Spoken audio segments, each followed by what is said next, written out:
une métropole où il ne se passerait jamais rien, ça poserait problème. Je crois que les événements qui ont eu lieu, je pense notamment à Lille, capitale européenne de la culture, ou en 2020, Lille, capitale mondiale du design, sont des événements à mettre à profit, à utiliser pour le rayonnement de la métropole, pour le rayonnement culturel, bien évidemment, mais pour l'image de marque. On doit avoir un marketing territorial, en quelque sorte. Et le marketing territorial, il est fait de ce que représente la métropole, avec de nombreux atouts, et notamment un patrimoine qui est un patrimoine tout à fait exceptionnel, avec une vie culturelle qui est une vie culturelle intense, etc. Et mettre en avant justement ce qu'est la métropole, c'est accroître son attractivité, notamment vis-à-vis des personnes que l'on veut faire venir de l'extérieur, notamment un certain nombre de cadres, etc. Et que de ce point de vue-là, on a tout à fait raison, d'ailleurs ça ne vous échappera pas, que la part des budgets qui est mise sur la culture est une part importante, et ce n'est pas du tout un caprice ou un goût d'esthète, c'est vraiment nécessaire au développement économique d'une métropole comme la nôtre.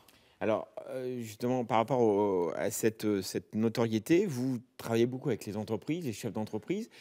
Est-ce que vous avez encore du mal à les convaincre de venir s'installer ou se développer dans la métropole ou dans la région, peut-être plus largement? Non, je crois que cette région a un certain nombre d'atouts. Je parle de la métropole et de sa région, bien évidemment. Cette métropole a un certain nombre d'atouts qui sont reconnus, mis en avant, et dans les choix d'implantation, qui peuvent être ceux d'un investisseur extérieur, qu'il soit national ou qu'il soit étranger, il y a un tas de considérations qui rentrent en ligne de compte. Le positionnement géographique par rapport à un bassin de consommation, la possibilité d'avoir des outils de formation importants, etc.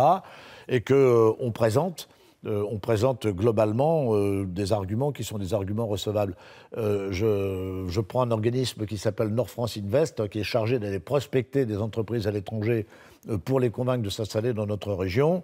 On est très très souvent en concurrence avec un certain nombre de régions. On est la plupart du temps dans la shortlist, c'est-à-dire retenu comme étant un compétiteur sérieux. Bon, après ça, on peut être en compétition avec la Belgique qui est voisine ou avec l'Allemagne, mais globalement, on est attractif. On est attractif. Je crois qu'il ne faut pas... Il y a un travers dans lequel il ne faut pas tomber. C'est le travers du « tout va très bien, Madame la Marquise », et tout est beau, tout est gentil, et il faut dire que du bien. Et un autre travers qui consiste à se mettre la coulpe en permanence en disant « mon Dieu qu'on est malheureux ». La réalité est complètement différente. On a des atouts, on doit les jouer, on a des handicaps, il faut les combler. On a quelquefois peut-être, disons, des corrections politiques à apporter sur nos trajectoires pour faire en sorte notamment que cette métropole rayonne davantage et soit davantage au service de sa région. Mais globalement, ne pleurons pas. Je crois qu'on a quand même de la chance d'avoir une métropole qui est une métropole active, vivante, à 1 heure de Paris, à 35 minutes de Bruxelles, à 1h20 de Londres. Il n'y a quand même pas beaucoup d'endroits en France qui peuvent revendiquer une telle situation. Pour terminer, la métropole, vous la voyez comment dans les 5, 10, 15, 20 ans à venir? Alors, l'image que vous auriez de cette métropole, ce serait quoi alors? L'image que j'aurais... Avec tout ce que vous venez de oui, soulever, non, mais je vous ai déjà quasiment donné ma réponse. Oui.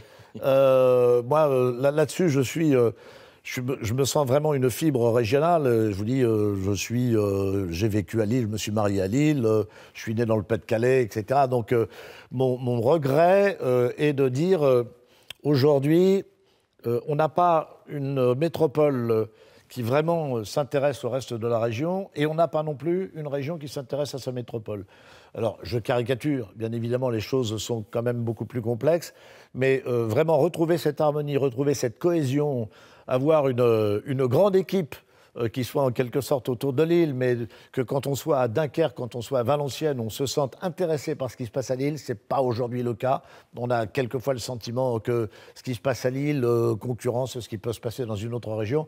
C'est le regret que j'ai aujourd'hui. Donc, essayer de former... d'avoir une notion de ce que pourrait être ce qu'on appelait autrefois l'aire urbaine centrale. Parler des géographes, parler de ça, ce serait à mon avis nécessaire. Donc ça passe par un changement d'état d'esprit, c'est pas ce qu'il y a de plus simple. Ça passe aussi probablement par une politique nouvelle en matière de répartition des activités. Ça passe vraisemblablement aussi, même très certainement par une amélioration de la fluidité dans les relations, dans les transports. Bref, je pense qu'il y a à faire, mais pour moi, l'avenir de la métropole, c'est pas d'être réduit aux communes qui forment aujourd'hui la métropole européenne de Lille, ce qu'on appelait autrefois la communauté urbaine, c'est d'être en quelque sorte en réseau avec un ensemble beaucoup plus vaste des villes qui composent notre région. Mais ça a d'autant plus de sens qu'aujourd'hui, nous sommes dans les Hauts-de-France. Alors ça, c'est un autre problème. C'est vrai que Lille est devenue le chef-lieu, la capitale, si vous préférez, d'une région plus grande. Mais ce n'est pas pour autant que la région est plus forte.